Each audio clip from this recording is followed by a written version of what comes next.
Madame, Monsieur, bonjour, bienvenue pour ce nouveau débat préélectoral sur TV Lux. Aujourd'hui, nous prenons la direction de Durbuy, commune de 11 400 habitants, 21 sièges à pourvoir. En 2012, la liste du bourgmestre avait remporté largement les élections face aux 4 autres listes. Elle avait recueilli 56% des votes, 14 sièges pour 4 à la liste PS, 2 à Horizon Bleu, 1 siège à Écolo. La liste AIC, elle, n'avait pas obtenu d'élu. Cette année, 4 listes se présentent à nouveau à l'électeur. Je vous présente nos invités. Éric Jourdan, bonjour, vous êtes jeune pensionné, ancien juriste fonctionnaire à la région wallonne. Vous habitez à Villers-Sainte-Gertrude et vous êtes la tête de liste écolo. Bonjour. Philippe Bontemps, bonjour, vous êtes vétérinaire, vous habitez à Oumar-Togne, vous êtes le bourgmestre sortant et vous conduisez la liste bourgmestre. Bonjour. Laurence Lebussy, bonjour, vous êtes gestionnaire d'assurance, vous habitez à Verlaine-sur-Ourthe, vous êtes conseillère communale sortante et vous êtes la tête de liste Commune Passion. À noter que la liste Changeons n'a pas atteint les 2/3 du nombre de candidats présents sur la liste. Elle ne peut donc participer à ce débat, mais elle sera bien là jour des élections. Voilà. Premier bilan, premier tour de table. Le tirage au sort a désigné Laurence Lebussy pour entamer les discussions. Dites-nous un petit peu quel est votre avis sur cette législature vue depuis l'opposition pour ce qui vous concerne. Voilà, donc moi je préfère parler de minorité plutôt que d'opposition. Donc nous avons vécu 6 années dans un respect mutuel avec la majorité en place, mais néanmoins sans langue de bois. Nous avons eu une attitude constructive, une étude rigoureuse des dossiers. Nous avons donné notre analyse juridique, attentive, administrative. Nous avons fait beaucoup de conseils, nous avons donné beaucoup de conseils et de propositions, pas toujours suivis, pas souvent écoutés, mais bon, ce sont des choix politiques. Néanmoins, des petites victoires, comme par exemple récemment la facturation des heures de garderie au quart d'heure et plus à la demi-heure. Il faudrait le signaler aux parents, ils ne le savent pas encore. Petite parenthèse. Et donc, sinon, en termes vraiment de gestion de la majorité, pour nous, c'est une législature qui s'inscrit plutôt dans la continuité de la précédente que nous avions gérée ensemble. Pas beaucoup de projets neufs. Bon, évidemment, le PCDR, Plan communal de développement rural, la poursuite du PCDR, des projets qui avaient été préparés et qui arrivent à leur terme, bien entendu. Beaucoup de routes, c'est nécessaire, beaucoup de constructions, de pierres, de briques, mais pas beaucoup d'attention accordée à l'humain. Mais ça, j'ai déjà eu l'occasion de le dire à la critique du budget. Je ne parle pas, bien entendu, du budget accordé au CPS ni à la maison citoyenne. Je parle donc bien des 11 500 habitants. Donc, comme nouveau projet, il y a eu l'acquisition des Pères Oblats, un projet très budgétivore. Ça, on aura l'occasion d'en discuter. Oui. Et puis, on ira peut-être un peu plus dans le détail de différents points que vous avez évoqués. Il y a peut-être une toute petite dernière chose à retenir ou pas ? Des regrets, des dossiers oubliés, abandonnés, des transferts de dossiers, le transfert du centre omnisport à Beaumal. Ok, on en reparlera dans quelques instants, sinon vous aurez l'occasion de glisser peut-être à l'un ou l'autre moment. Éric Jourdan, de votre côté, vous aviez un élu autour de la table du Conseil. C'était pas vous, c'était une colistière. Vous avez vu quoi ? Vous en pensez quoi de cette législature ? Une gestion en mon père de famille. On a entretenu les routes, on a entretenu les bâtiments, on a fait des investissements que tout bon gestionnaire doit faire. Je dirais que là, il n'y a pas de critique à faire. Je crois que ça a été bien fait. Je crois que les propositions que notre élu a faites également au cours de la mandature, certains ont été entendus, comme par exemple le démarrage de la Convention des maires ou la plantation de vergers. C'est des choses gentilles qui ont été acceptées, majoritairement refusées, mais voilà. Disons que ce qui a peut-être manqué, et là je rejoins tout à fait ce que vient de dire Laurence Lebussy, ce qui a manqué et que nous ressentons fort, et pas que nous, la population et même parfois les fonctionnaires communaux, c'est l'humain qui a été absent, l'attention au bien-être des habitants, même si certaines choses ont été faites, mais je crois que là peut mieux faire en tout cas. Peut mieux faire dans le bilan. Et vous, si vous deviez, Philippe Bontemps, vous adresser votre propre bilan, quel serait-il ? Évidemment, Je ne partage pas tout ce qui vient d'être dit. Ouais. D'une part, Laurence Lebussier a dit qu'on avait continué dans la foulée de la législature précédente, ce qui me renforce évidemment dans mon enthousiasme, puisque au terme de la législature précédente, nous avons gagné les élections. Donc c'est que les électeurs étaient contents du travail accompli. Et ici, Mme Lebussier dit qu'on a travaillé de la même manière. Donc ça me réjouit, on a continué à bien travailler. Maintenant, pas de nouveaux projets. Là, je ne suis pas d'accord du tout. Notre programme communal de développement rural a été validé en 2014, donc pendant la législature. Et donc tous les dossiers qui ont été initiés en termes de développement rural l'ont été donc, au cours de cette législature. Et ce sont tous nouveaux dossiers. Donc on aura peut-être l'occasion d'en reparler, que ce soit la traversée d'Isier, que ce soit la salle de War, et les dossiers à venir de Villers-Sainte-Gertrude, d'Isier, du parc communal de Barvaux, le cœur de village de Ouéris, les futurs travaux aussi à Durbuy. Donc tout cela sont aussi l'émanation d'une consultation citoyenne qui a réuni fin des années 2000, début des années 2010, des centaines de personnes au cours de centaines de réunions. Et ce sont les citoyens qui ont élaboré ce programme qu'on le met en œuvre maintenant pendant cette législature-ci. Ce n'est pas du tout le fruit de la législature précédente. Et en dehors de ça, on entend le problème d'écoute du citoyen au niveau de l'administration, au-delà finalement de ces réunions PCDR. Est-ce qu'il y a un manque de communication de la part de la majorité ? Je vais lister une partie des commissions qui existent de la commune. La commission des aînés, la commission des jeunes, la commission développement local, la commission déchets, la commission travaux, la commission communale d'aménagement du territoire et de la mobilité. Donc en fait, on a un tas de commissions. Pratiquement toutes les commissions que l'on peut mettre en place existent et forcément sont constituées à la fois de citoyens et de politiques. De lieux d'écoute, d'échange, etc. Ça ne suffit pas, ça. Bien entendu. Non, ça ne suffit pas. Non. Je crois qu'on vit une société où le citoyen en demande plus. Et donc, il faut répondre à cela. Les commissions minimum sont mises en place. Voilà, le minimum a été fait. Par exemple, lors de... Et vous, demain, alors, vous proposez quoi en plus ? Eh bien, je crois que partout où il y a une demande, il faut essayer de mettre en route de la participation. Nous avons fait, par exemple, une proposition dans notre programme. Nous avons un programme avec 60 propositions constructives pour la commune de Durbuy. Et une de celles-là, c'est de se lancer dans des budgets participatifs, que la population puisse participer à l'utilisation d'une partie du budget communal qui finalement est son argent. Nous gérons au nom et pour compte des citoyens leur argent. C'est pour ça que nous sommes élus. Vous êtes élus pour ça et donc là vous retournez encore vers... Ce n'est plus suffisant. Nous vivons une société où il y a une demande accrue. Le citoyen veut avoir son mot à dire et c'est l'évolution. C'est l'évolution qu'on constate partout autour de nous. Laurence Lebussier, davantage de participation citoyenne, ça manque ? Oui, malgré bien toutes entendu, les commissions. Davantage de participation et davantage d'écoute. Des commissions, bien sûr, il y en a, mais il faut voir aussi quand elles se réunissent. La commission travaux, elle se réunit très peu. La commission déchets se réunit aussi, mais pas énormément. Donc il faut tout voir. Ce que les citoyens ressentent, c'est un abandon au cœur de leur village. Il n'y a pas de communication. Ils ne savent pas où on va, ils se sentent isolés. Donc oui, le travail est fait de façon globale, mais si on veut descendre dans la rue et demander aux citoyens ce qu'ils pensent, ils se sentent isolés, abandonnés. Le pouvoir communal est lointain, il n'est plus proche du citoyen. Et nous, on veut un retour aux fondamentaux, on veut un retour aux citoyens, avoir une participation, mais une information. Les montants, je vous vois un petit peu sourire. Bien sûr. L'image que l'on a de moi, c'est l'image de bourgmestre au téléphone. Je suis pratiquement, je ne vais pas dire jour et nuit, mais 24 heures sur 24 au téléphone parce que les citoyens me téléphonent. Et je pense qu'une des qualités qu'on me reconnaît, c'est de répondre tout le temps. La première raison, c'est en tant que vétérinaire, donc je ne me permettrai jamais de couper mon GSM pour être à l'écoute de mes clients. Et forcément, en tant que bourgmestre, je le suis aussi. Je suis tout le temps au téléphone parce que les citoyens me téléphonent. Et je réponds tous les jours aux citoyens des dizaines de coups de fil. Il en est de même pour mes échevins. Nous sommes des gens de terrain qui consacreront chacun plusieurs jours de travail par la semaine à l'échevinat, aux compétences qui sont exercées par les échevins. Donc, je ne suis absolument pas d'accord sur le fait que nous ne sommes pas à l'écoute des citoyens, absolument pas. Alors, il ne faut pas non plus tomber de l'air. Il y a une réponse aux questions des citoyens. Est-ce qu'il y a de votre côté une présentation de ce qui se fait ? Et bien sûr, au travers de toutes les commissions. On parle ici en termes de dépenses. Les plus grosses dépenses se font via le programme d'investissement communal, donc tout ce qui est voirie, et au niveau du développement rural. Qui choisit les projets qui sont développés via le développement rural? Ce sont les membres de la commission. Donc le plus gros des dépenses au niveau du budget extraordinaire, ce sont les citoyens qui décident, et je mets aussi en parallèle les dépenses au niveau des écoles. Je pense qu'au niveau des écoles, il ne faut pas beaucoup de réunions pour savoir dans quelles écoles on doit investir pour les entretenir, et aussi pour les agrandir, pour faire face à l'augmentation de la population scolaire. Ok, voilà pour cette première partie.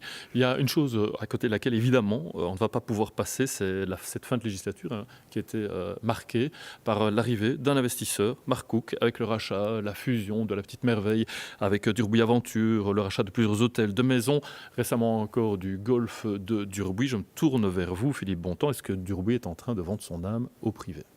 Oh, j'ai eu l'occasion maintes fois de m'exprimer sur différentes antennes à ce niveau-là. On va en débattre encore une fois si vous voulez bien. Voilà, bien entendu que non. L'histoire, c'est quoi? Tout simplement une entreprise qui est à vendre et c'est un Belge qui l'achète. Avant que M. Cook ne vienne acheter Durbuy Aventure, d'autres n'ont été cités.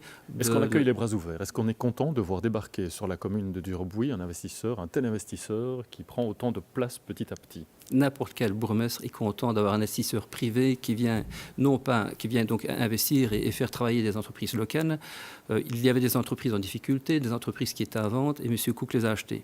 À l'heure d'aujourd'hui, ce sont une centaine d'emplois qui ont été créés, une centaine de familles donc, qui aujourd'hui ont trouvé un emploi grâce à l'investisseur. L'investisseur aussi a fait travailler pratiquement uniquement des entreprises locales.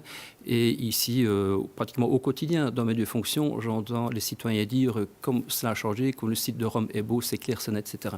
Et tous mes collègues bourgmestres me répètent toutes les semaines, si tu ne le veux pas, donne-le nous. Bien entendu que chaque bourgmestre a envie d'avoir un investisseur. À Durbuy, il y a 650 chômeurs, 12% de chômage, et bien entendu des investisseurs qui créent de l'emploi. Nous les accueillons à bras ouverts. Laurence Bussy, vous aussi vous l'accueillez les bras ouverts? C'est un fait certain que les investisseurs sont accueillis les bras grands ouverts.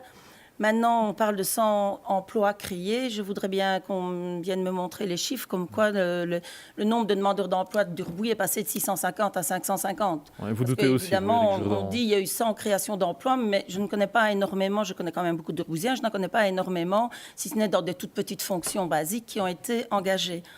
Maintenant, d'autre part, c'est un fait qu'on ne peut empêcher les investissements privés, mais le rôle communal est de veiller à la libération des permis et au respect de ceux-ci. Et nous avons un gros rôle à jouer en termes de mobilité. Donc, nous devons gérer le flux routier. Et là, je pense qu'il y a quand même un manque à ce niveau-là, et je l'ai réclamé à plusieurs reprises. Nous devons mettre sur pied un plan de mobilité communal. On va y revenir quelques instants, mais juste entendre Éric Jourdan, la position en fait, des colos par rapport en fait, aux investissements qui ont été faits sur Durbuy. Est-ce qu'il faut s'en méfier? Est-ce qu'il faut l'accueillir les bras ouverts? Quelle est la position que devrait avoir la commune, à vos yeux? Alors, si j'étais bourgmestre, je dirais, Monsieur Cook, stop, arrêtez vos investissements, vous en avez assez fait. Et je dirais aux Durbuisiens... La commune peut se permettre de dire ça? Je crois qu'elle peut adopter une position, et elle peut prendre une position qui soit protectrice du patrimoine des Durbuisiens et des Durbuisiens eux-mêmes. On se demande où est le bourgmestre dans l'ensemble de ces achats. On n'a jamais entendu le bourgmestre actuel se prononcer à ce sujet. Philippe Bontemps. J'entends tout et n'importe quoi. C'est extraordinaire. D'une part, ce que Mme Le Bussy a dit, ce sont les emplois qui ont été créés, ce sont de petits emplois. Je trouve que c'est très vexant par rapport aux à la centaine de personnes qui étaient engagées. Moi, je connais énormément de personnes qui ont été engagées et qui exercent des fonctions tout à fait diverses. Par ailleurs, aussi, Mme Le Bussy a parlé de permis. Tous les projets qui ont été lancés par les nouveaux investisseurs l'ont été en concertation avec la commune. Nous avons chaque fois des réunions préalables où la commune donne son avis, et parfois nous disons non, ou demandons de la nuance, et les projets aboutissent de cette manière-là. Alors ici, quand on parle aussi de mobilité, il n'y a absolument aucun problème de mobilité à Durbuy. On craignait, je veux dire, une avalanche de véhicules. Ce n'est pas le cas du tout. Je n'ai eu aucune réclamation sur 2 ans quant à des problèmes de mobilité supplémentaires sur Durbuy. Laurence Bussy, mobilité? Moi, je pense qu'on ne doit pas connaître les mêmes citoyens. Nous rencontrons énormément de citoyens qui ont énormément de craintes. On parle encore d'autres gros projets pour la commune.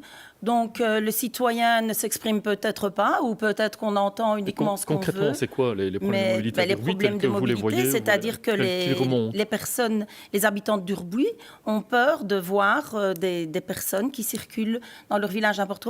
Je pense que la commune doit prendre ses responsabilités et établir un plan de mobilité, rencontrer les sociétés qui gèrent les GPS, etc., et désigner un itinéraire pour venir sur la commune. Et alors prendre des mesures de sécurisation et de florissement ou autres pour les villages qui seront définis. Il faut absolument que la commune prenne ses responsabilités dans ce sens-là. Éric Jourdan, en termes de mobilité, il faut être attentif à ça. On sent quand même qu'il y a des projets de construction de parking en extérieur pour pouvoir vider le centre, ou en tout cas alléger et désengorger le centre de Durbuy. Oui, enfin, ce projet était prévu. Donc il y a un plan qui est prévu depuis longue date. Mais c'est-à-dire qu'on veille à la mobilité. Oui, pour Durbuy-Vieilleville, pour la Corbeille, c'était prévu. Par contre, on parle bien ici de LPM, de l'ancien Durbuy Aventure, où un parking de 500 places a été aménagé. On s'attend, ça a été présenté en CCATM, on s'attend à un doublement de ce parking. Donc je crois que les problèmes de flux vont arriver. Il faut se préparer, il faut qu'on analyse. Et Écolo préconise, comme on le fait pour la plupart des grandes attractions touristiques, qu'on réfléchisse au transport ferroviaire et qu'on revalorise les 2 gares. Nous avons 2 gares sur la commune de Durbuy. Quels sont les touristes qui sont au courant? Je crois qu'il y a un gros travail à faire là. Mais il faut s'y prendre à temps. Philippe Bontemps, on ne prend pas suffisamment, j'ai l'impression compte de ce potentiel touristique. Oui, j'ai l'impression qu'on n'habite pas la même commune. Écoutez, de par mon métier, je suis 24 heures sur 24 de la commune. Alors, je n'entends absolument pas les mêmes plaintes. Il n'y a pas de problème de mobilité. S'il y a un problème de mobilité à Barvaux, donc c'est certainement pas à Durbuy, c'est à Barvaux, c'est peut-être au moment de la sortie des classes et de l'entrée. Mais hier ou avant-hier, le parking de Durbuy Aventure était complet, ou le week-end. Je suis passé là plusieurs fois, absolument aucun problème de mobilité et aucun problème pour entrer non plus dans nos 44 villages de la commune de Durbuy. Donc non, et d'ailleurs... Il y avait tout de même quand même à un moment donné un problème de mobilité en centre-ville, puisque vous avez pris encore récemment un nouvel arrêté de circulation routière, mais là, ça concerne les 2 roues, les motos. Et là, je sais que vous n'avez pas le même point de vue. Les motos dans le centre-ville, a priori, pas trop, voire pas du tout. Disons que c'est un problème plutôt de bruit. Ce n'est pas, nous ne sommes absolument pas contre l'avenue de motards. Nous aimerions bien, régler les emplacements où les motos peuvent se parquer, et si possible, pas au centre de Durbuy-Vieilleville. Mais nous sommes en train, dans les prochaines semaines, les prochains mois, il y aura un parking pratiquement dans le centre du Durbuy, expressément pour les motos et qui sera également sécurisé. Sécurisé pour les motos. Laurence Bussy, oui, en revanche, c'est ça que je disais, n'est pas sur mon point de vue. Vous souhaiteriez le retour des motos dans le centre-ville? Moi, je souhaite le retour des motos à Durbuy pour les commerçants, oui.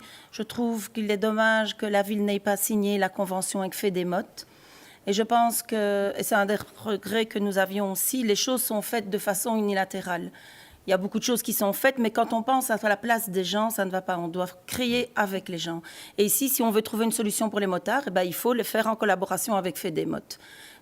Penser tout seul à des solutions, on s'aperçoit toujours par la suite qu'il y a des choses qui ne vont pas. Alors pourquoi ne pas faire les choses dans l'ordre et les choses de façon concertée avec les acteurs, justement, pour que la solution trouvée soit la bonne dès le départ. Éric Jourdan. Mais évidemment, cette saga de motos est ridicule, et elle a donné une très mauvaise impression de l'accueil à Durbuy au moment où on n'en avait pas besoin. C'est vraiment une preuve d'une mauvaise gestion du sujet, en tout cas. Vous aurez fait comment à la place? Je ne l'aurais pas interdit, évidemment. Je n'aurais pas écouté M. Cook, parce que je crois que ça vient de là, au départ. Du bon temps. Écoutez, c'est grotesque que M. Cook ne nous a rien demandé du tout. Et les échos positifs que j'ai eus, même de citoyens qui habitent les villages, en disant il fait beaucoup plus calme. Nous avons tout simplement demandé, et je pense que finalement ça n'intéresse quand même pas beaucoup les citoyens durbuisiens, ce qu'on raconte ici, on a demandé aux motos d'aller se parquer un petit peu en dehors, et on avait organisé en plus le parking, puisqu'il y avait aussi des structures pour pouvoir déposer donc, son équipement. Et le futur parking, il sera aménagé. Il a été fait en concertation avec un motard qui est d'ailleurs fonctionnaire de la région wallonne, qui est venu sur place. On a défini ensemble le futur emplacement des motos, ceci dit, qui se trouve au centre de Durbuy-Vieilleville, pratiquement, légèrement décentré de 200 mètres. Voilà pour la question des motos. Le problème, c'est qu'on fait avec un motard. Pour le PCDR, on reçoit une personne du village. Et alors on dit on a pris l'avis. Mais non, on ne prend pas l'avis. Ce n'est pas parce qu'on prend l'avis d'une personne qu'on a un avis concerté. La maison de village de War, elle est magnifique, je n'ai rien à dire là-dessus. Mais bon nombre des habitants du village de War disent qu'elle est beaucoup trop énorme. Alors que moi, je me souviens en 2000, quand on a eu la maison de village de Verlaine, la majorité est venue présenter le projet aux villageois et ils ont pu donner leur avis. Ici, c'est pas comme ça. On dit on prend l'avis, mais on prend l'avis d'une personne. C'est pas représentatif de la population. Vous voulez réagir, Philippe Bontemps ? Madame Le Bussy oublie que la commission, elle est composée de citoyens qui ont émis le souhait de faire partie de la commission et où on a constitué la commission en fonction de cela. Il y a un comité à War qui participe bien entendu à la construction de la maison du village. Allez, et en tout cas un point, si je me trompe, après vous avoir entendu, qui vous réunit, c'est la relance du centre de Barvaux. Il y a notamment un projet de rénovation urbaine qui est sur la table. À vos yeux, Éric Jourdan, je me tourne vers vous. Qu'est-ce qui ne va pas à Barvaux? Qu'est-ce qu'il faut faire? Il y a beaucoup d'inquiétudes à Barvaux. Une partie des habitants, en tout cas, et surtout les personnes plus âgées, se plaignent de l'insécurité. On l'a encore vécu hier après-midi, lorsque nous avons été interpellés tous les deux lors de la journée des aînés, par une dame qui reconnaissait qu'elle avait peur de sortir de chez elle. Elle avait même reçu des coups de feu. Je ne sais pas si c'est vrai, mais enfin, elle a reçu un coup de feu dans sa vitrine. C'est interpellant, évidemment, quand on entend ça, et ce n'est pas la première fois que nous l'entendons. Et ça, je crois que malheureusement, M. Thierry, c'est le résultat de 4 mandatures, ou 5, je ne sais pas, en tout cas, depuis la fusion des communes, je crois que Barvaux a été un peu abandonné. On est dans une commune qui n'est pas facile. Il fallait effectivement investir dans Durbuy, vieille ville, c'est notre aimant, c'est notre attraction, et c'est ce qui fait vivre l'ensemble de la région. Mais malheureusement, il fallait investir également dans Barvaux. On a oublié Barvaux, et le résultat, c'est la crainte, l'inquiétude et tout ce qui se passe pour le moment. Moi, depuis que j'habite la commune, je n'ai jamais entendu que l'on brûle des voitures ou dernièrement qu'on mette le feu à la boîte à dons. C'est quand même des symptômes d'un gros problème qu'il y a au centre de Barvaux. Philippe Bontemps, ce sera la priorité demain, prochaine législature. On a un peu oublié dans le passé. Attendez, nous venons de clôturer un projet de revitalisation urbaine à Barvaux, comme nous l'avons fait à Beaumal. Nous avons investi pratiquement plus de 3 millions d'euros. Le privé investit plusieurs millions d'euros. On a créé 120 logements à Barvaux de qualité. On a rénové des trottoirs. On avait tout un quartier qui était en déliquescence, qui était entièrement rénové. Éric Jourdan, excusez-moi, M. Jourdan, je pense, ne connaît pas Barvaux. Et alors, nous avons lancé maintenant un projet de rénovation de quartier. Nous avons créé un comité de rénovation de quartier constitué de Barvautois. Oui. Éric Jourdan. Alors, je crois que voilà, un comité composé de Barvautois. Vous savez, M. Bontemps, nous sommes des Durbuysiens qui descendons au moins 2 à 3 fois par semaine à notre chef-lieu, qui est Barvaux. Je trouve que s'il y a une rénovation de Barvaux qui doit être faite, c'est l'ensemble des habitants de la commune qui doivent être concernés, et parce que c'est notre chef-lieu. Ça, c'est la première chose. Deuxième chose, oui, vous avez un projet très bien, mais il arrive un peu tard. Monsieur Jourdan, le problème, il est là. Vous reconnaissez qu'il y a eu un projet de revitalisation urbaine à Barvaux, qui est apprécié des Barvautois? On me l'a dit au cabinet pratiquement toutes les semaines. Et vous dites, on n'a rien fait à Barvaux. Mais vous n'êtes pas la commune. Le vécu des habitants. Moi, j'écoute les habitants. Je vais beaucoup sur le terrain, comme vous. Et les habitants, ils sont inquiets. C'est le rôle d'un parti politique de refléter cette inquiétude. Monsieur Thierry, comment on rend confiance, alors, de votre point de vue, aux habitants? Vous savez, demain, vous êtes au pouvoir, en majorité, vous proposez quoi pour Barvaux de différent? Il y a un gros travail à rattraper. On n'est pas aux commandes, nous n'avons pas tous les éléments. Non, je vous le demande, si demain vous... Il faut regagner cette sécurité. On ne peut le faire qu'en travaillant sur les mentalités, en évitant les ghettos, en faisant de la mixité, au maximum de mixité en matière d'habitat, en redonnant une âme à Chainru, par exemple. Quand on va dans Chainru, franchement, on peut comprendre que l'on... Vous savez, être habitant de Durbuy et descendre sur Barvaux, parfois, il faut le vouloir. Laurence Le Bussy, c'est le même constat. Oui, tout à fait. Les habitants de Barvaux, de nouveau, on parle de revitalisation, on parle de trottoirs, on parle de ronds-points, c'est très bien. Mais de nouveau, au cœur des habitants, au cœur des commerçants, qu'est-ce qui se passe? Ils se sentent abandonnés, ils se sentent oubliés. Il faut revitaliser la place Basse-Sauvenière. Tous les alentours de la gare, c'est un chancre. Le fond de la Chainru, ça fait longtemps qu'on demande qu'on supprime cette fontaine qui ne va plus et les pics en fer. Il faudrait installer un petit endroit convivial. Évidemment, la commune a abandonné Barvaux puisqu'ils ont mis le CTD à Durbuy. La maison du tourisme Mourtaine qui a été abandonnée, on a fait une autre, on l'a transférée à Durbuy qui était déjà engorgée de voitures. Donc on laisse Barvaux. On oublie plein de choses sur Barvaux. Monsieur Jourdan vient tenir des propos méprisant vis-à-vis des Barvautois. M. Jourdan a dit on a peur de descendre à Barvaux. C'est méprisant vis-à-vis des 3000 Barvautois. Et on vient ici de lancer une opération de rénovation urbaine. Pendant des mois, on a consulté donc, les Barvautois avec une commission qui était créée. Et ce sont des citoyens qui ont adhéré à ce projet-là. Et nous avons élaboré un projet de travaux sur Barvaux pour une vingtaine d'années, comme nous l'avons fait à Durbuy les 25 dernières années. Et c'est vraiment une participation citoyenne. Et puis il y a aussi ce fameux projet privé, alors, de collaboration entre un gros groupe qui gère des maisons de repos avec le bâtiment des Pères Oblats. C'est quoi? On annonce une centaine centaine de chambres, je n'ai plus les chiffres en tête, en tout cas ces maisons de repos, résidences-services. Et ça, c'est un dossier où nous sommes particulièrement fiers. Quand nous avons racheté la propriété des Pères Aublin, où actuellement on termine la création d'une crèche, d'une capacité d'accueil de 24 enfants, on a négocié avec les Pères Aublin qu'on n'achetait pas la totalité, mais la moitié.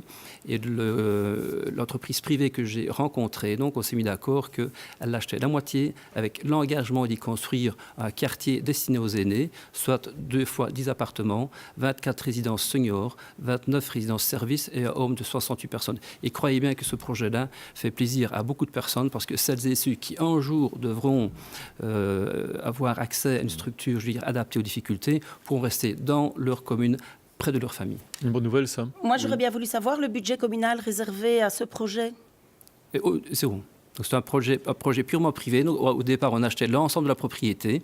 Avec les Pères Aublin, on s'est mis d'accord qu'une moitié ne serait pas acquise par la commune. Elle a été acquise par l'entreprise privée à la condition d'y construire un complexe destiné aux aînés. Mais je suis contente d'entendre Monsieur le bourgmestre qui dit que c'est un projet qui ne coûtera 0 €, à la commune. Mais alors, je m'interroge, pourquoi le mettre dans votre programme? Vous mettez donc dans votre programme des projets du privé.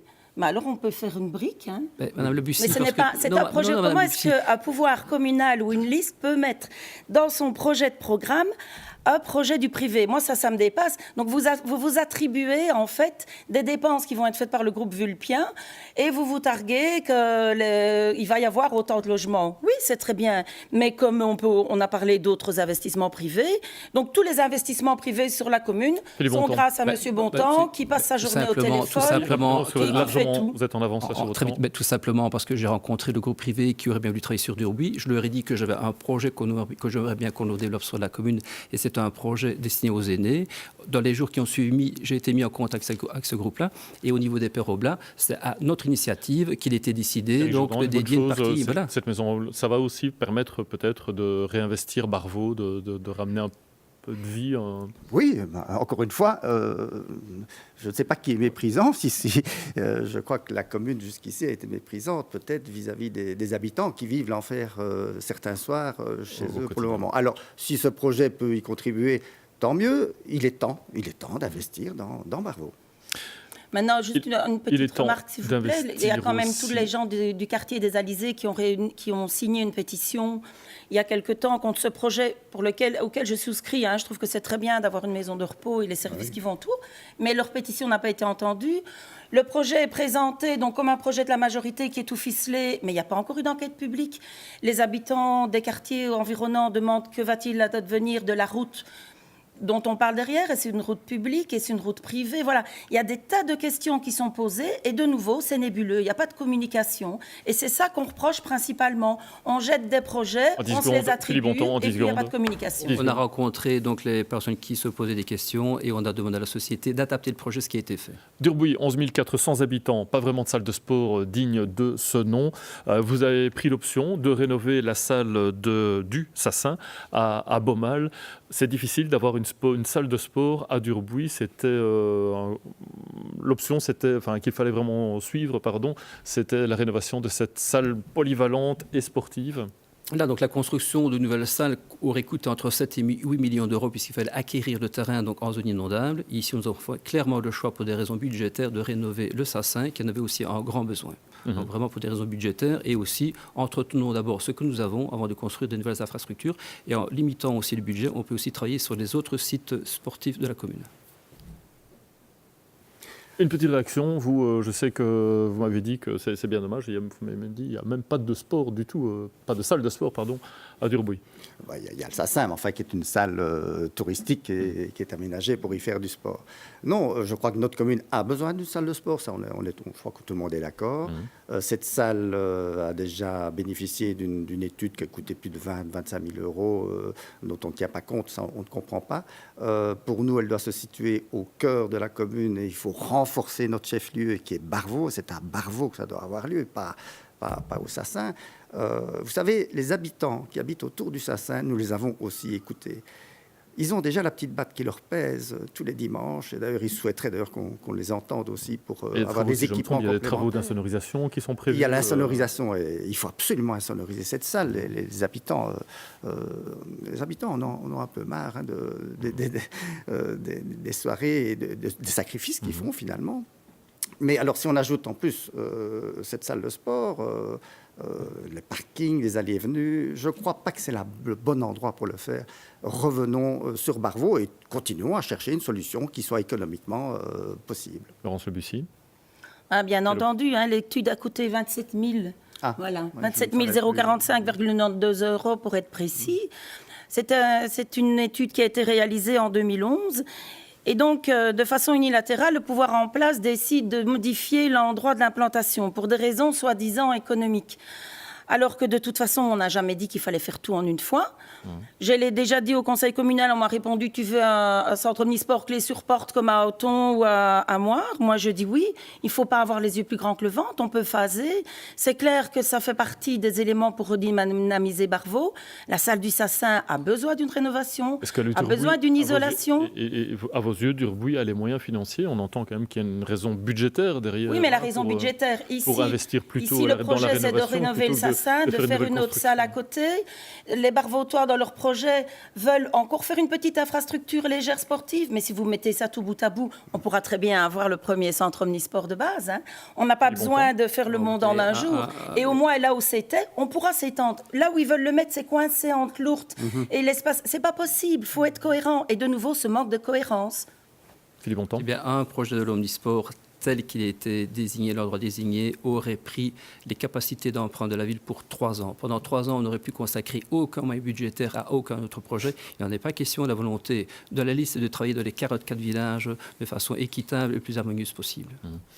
Alors, il y a une question de la jeunesse. Vous avez sur votre programme, je reviens vers vous, Laurence Le Bussy et Éric Jourdan, ensemble, la volonté de créer une maison de jeunes avec éducateurs de rue. Ça manque, ça, pour le moment, sur la commune de Durbuy? Éric Jourdan, vous êtes un peu en... Oui, tout à fait. Ça manque quand on voit la dynamique qu'il y a à Marche-en-Famenne, par exemple, qui est... extrêmement bien géré sur ce plan-là. C'est le jour et la nuit entre marché. Qu'est-ce que ça va apporter à la commune de Durbuy, une maison de jeunes? Écoutez, je crois que les jeunes ont besoin d'un endroit. Promenez-vous dans Barvaux, allez voir sur cette place de la Sauvenière et vous comprendrez tout de suite qu'il y a des jeunes qui tournent en rond, qui s'ennuient, qui doivent être prises, à qui on doit offrir de l'occupationnel ou des activités intéressantes. Savez-vous que nous avons à Durbuy un centre de rencontre et d'hébergement avec du personnel payé par la communauté française et qui est sous-utilisé. Enfin, moi, c'est mon point de vue. Il est sous-utilisé. Il y a là du personnel qui pourrait créer des animations et il n'y a que des initiés qui... Et c'est à la commune, selon vous, à l'utiliser davantage? Et la commune peut faire les démarches, la commune peut susciter, la commune peut souhaiter. Elle est membre du conseil d'administration de ce centre de rencontre et d'hébergement. On a du potentiel, vous savez. Je crois qu'on peut déjà exploiter le potentiel et on pourrait déjà avancer. Laurence Le Bussy, il faut un éducateur de rue Oui, bien entendu. Le référendum que nous avons réalisé durant le mois de juin et juillet a l'approuvé à 70% des répondants. Les personnes donc, nous ont demandé d'installer une maison des jeunes avec un animateur de rue. Il y a des activités qu'il faut organiser pour les jeunes. Il faut réinstaurer l'espace quête quand on voit aussi la presse qui fait la publicité de marche, encore une fois, où ils vont avoir un espace quête terrible. Donc ça, c'est encore un des projets abandonnés de l'ancienne législature. Ça fait partie de la redynamisation de Barvaux. Il y a vraiment un souhait. Dans les villages et les plateaux, il y a des clubs des jeunes. Et c'est vrai que c'est très chouette. Mais à Barvaux, il n'y en a pas. Et donc, il y a de nouveau un abandon à ce niveau-là. Et la commune a un rôle à jouer. Il faut soutenir les associations, mais il faut aussi en créer. Et donc, ici, je pense que la maison des jeunes avec l'animateur de rue, donc un jeune qui parle aux jeunes, c'est très important. Philippe Bontemps, par rapport à la jeunesse, cette idée peut-être de créer une maison de jeunes 3 éléments. Il y a une 50aine de personnes dans la commune qui s'occupent de social, que ce soit au niveau du CPS, que ce soit au niveau d'Intégra, que ce soit au niveau du plan du PCS, que ce soit au niveau d'autres structures qui accompagnent la remise à l'emploi. Ici, on a aussi la volonté, donc, dans le programme communal de développement rural, de créer une maison rurale polyvalente à Barvaux qui accueillerait les scouts, un mouvement de jeunes et aussi toutes les associations caritatives. Donc ça, c'est vraiment un des 2 grands projets de la prochaine législature au niveau du développement rural d'Abarvaux. Alors aussi au niveau de la sécurité, c'est important. Je suis bien conscient qu'il y a des problèmes à Barvaux et à Beaumal au niveau de 2 quartiers. Je suis en relation avec la police pratiquement, je veux dire, 2 à 3 fois par semaine pour en parler. Je ne peux pas évidemment tout dire non plus. Évidemment, c'est une de mes préoccupations essentielles. Il y a certainement l'éducation, il y a aussi à un moment donné le rôle de la police et de la justice aussi. Les 3 sont indissociables. Alors on va parler un petit peu politique pour terminer ce débat. Laurence Lebussy, comme une passion, c'est la fusion clairement entre les listes PS et MR des dernières élections. Avec quelle ambition? Alors, comme une passion, en effet, est née il y a un peu plus de 2 ans. Donc, nous avons rencontré le groupement MR. Nous, voilà, moi, je suis issue du PS. Nous avons rencontré les MR. Nous nous sommes rendus compte que nous avions des buts communs. Nous avons signé la charte de constitution de l'association de fêtes Ensemble, qui était destinée donc à créer la liste qui est devenue comme une passion. Quelle ambition? Donc, comment? Quelles ambitions pour demain?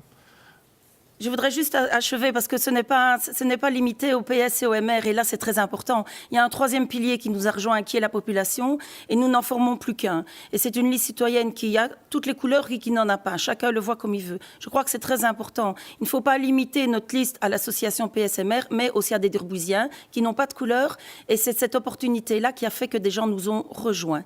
Notre ambition est de reprendre côté, le c'est pouvoir. Une couleur, elle Voilà. est claire, elle est verte. Hein. Oui, On sent quand même, cela dit, pardon, je vous laisse. Nous n'avons pas de cache-nez. Écolo reste écolo. Nous nous présentons sous nos propres couleurs. Mais j'allais dire, j'ai le sentiment, et peut-être que le téléspectateur l'aura senti, qu'il y a quand même pas mal de points de rapprochement avec la liste comme une passion. Ça présagerait déjà... Nous ne sommes pas opposés. Nous sommes dans la minorité et donc nous avons, je crois, des ressentis peut-être identiques, mais peut-être des solutions différentes. Cela dit, pour Écolo, que les choses soient claires, nous sommes en contact avec l'ensemble des partis.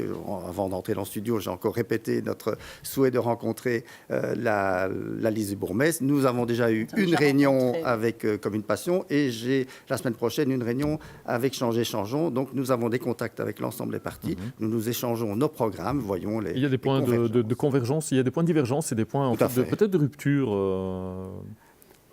Écoutez, on est... Sur lesquels, je dirais, vous ne transigerez pas. Si demain, vous êtes appelé peut-être à essayer de former une majorité avec... Alors, moi, je n'aime pas les points de rupture. Écolo n'aime pas les points de rupture. Tant que nous pouvons travailler pour la justice sociale, la justice environnementale, nous sommes ouverts. Évidemment, il y a certains plans de notre programme qu'on aimerait bien réaliser. Mais le but, c'est de pouvoir gérer une commune qui soit beaucoup plus attentive à l'environnement, beaucoup plus attentive à l'humain. Nous avons 4 valeurs que nous voulons absolument utiliser, plutôt respecter au cours de la prochaine mandature. C'est le respect, c'est le dynamisme, c'est la solidarité et c'est la qualité. Nous analyserons l'ensemble des propositions sous ces 4 valeurs-là au cours de la prochaine législature. Philippe Bontemps, vous... Moi, je partage les 4 valeurs ici du groupe Écolo, il n'y a pas de souci. Maintenant, Mme Lebussy dit qu'elle a une liste d'ouverture. La mienne, elle existe depuis 12 ans. La liste bourgmestre, c'est depuis 12 ans, elle est d'ouverture. Et comme dire aussi que le seul élu MR qui se remet aux élections, il est chez moi. Il n'est pas sur la liste comme une passion. Et l'ambition de la liste bourgmestre, c'est de faire, j'imagine, aussi bien que lors des dernières législatures, lors des dernières élections, voilà. Nous avons travaillé de la même manière, donc il n'y a pas de raison que nous ne fassions pas aussi bien.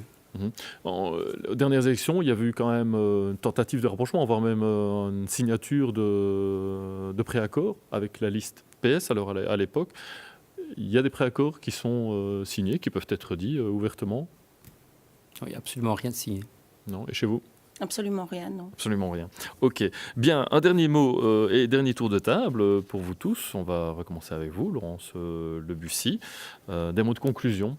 Votre engagement, qu'est-ce que vous espérez si demain vous êtes au pouvoir? Qu'est-ce que vous proposez pour les habitants d'Urbuy? Voilà, donc un petit clin d'œil. Le président du CDH a dit que ça faisait 30 ans que le PS est au pouvoir en Wallonie et qu'il était temps de changer. Moi, je dis que ça fait 40 ans que les CDH sont au pouvoir à Durbuy. L'alternance nous semble nécessaire. Nos amis écolos ont même mis dans leur programme que le temps de la transition était arrivé. Donc ça, c'est pour le petit clin d'œil. Moi, je souhaite rappeler que depuis le début du débat, je parle en nous. Nous sommes 21 candidats prêts à se battre pour les valeurs défendues d'honnêteté, de transparence, d'équité et de solidarité. Ces valeurs sont notre moteur. Nous voulons remettre le citoyen au cœur du débat. Donc moi, je ne parle pas en termes de jeu. J'aime souvent dire qu'il faut travailler avec sérieux, mais jamais se prendre au sérieux. Et pour ne pas trop dépasser mon temps de parole, je voudrais juste dire en dernier mot de conclusion, les dernières paroles que Obama a prononcées, lors de son dernier débat avant d'être élu président des États-Unis. Yes, we can. Merci. Voilà. Ça aurait pu être le mot de la fin. Mais Éric Jourdan, vous avez encore un peu de temps de parole. Dites-nous un petit peu quelles sont aussi vos promesses pour la prochaine législature. Vous engagez à quoi? Mais nos 3 priorités qui seront distribuées dans les boîtes aux lettres la semaine prochaine, c'est la mobilité. Nous voulons réouvrir le plan de mobilité et nous pencher pour un vrai et sérieux plan vélo.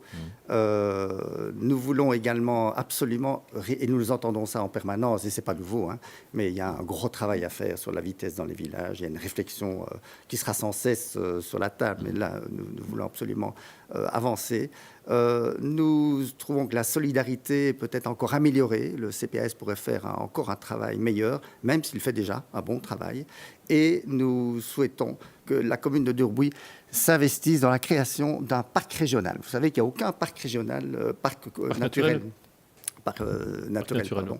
Dans le nord de la province. Ce serait l'occasion de dédier la vallée de l'Aisne, et on pourrait même le développer sur les 2 communes qui suivent, Manet et Rezé, créer un beau parc naturel de la vallée de l'Aisne qui serait un peu la compensation à ce que notre ami M. Cook fait au nord de la commune. Avec 2 types de Voilà. tourisme peut-être différents. Philippe Bontemps pour le mot de la fin.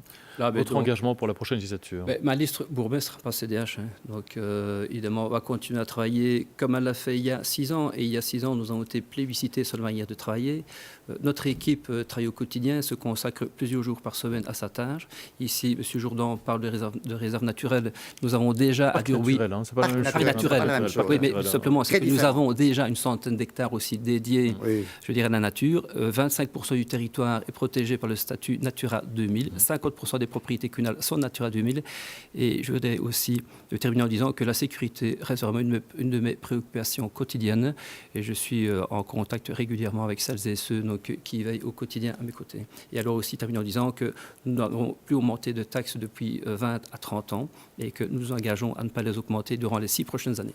Voilà, merci beaucoup Philippe Bontemps, merci Éric Jourdan, Laurence Lebussy, merci à vous de votre attention et à toute l'équipe aussi qui se cache en régie et derrière les caméras. Prochain débat, la province de Luxembourg, le second débat sur la province de Luxembourg avec quelques thèmes intéressants, mobilité, agriculture, énergie et puis aussi un large débat sur la réforme de l'institution. Belle soirée à vous. Merci. Merci.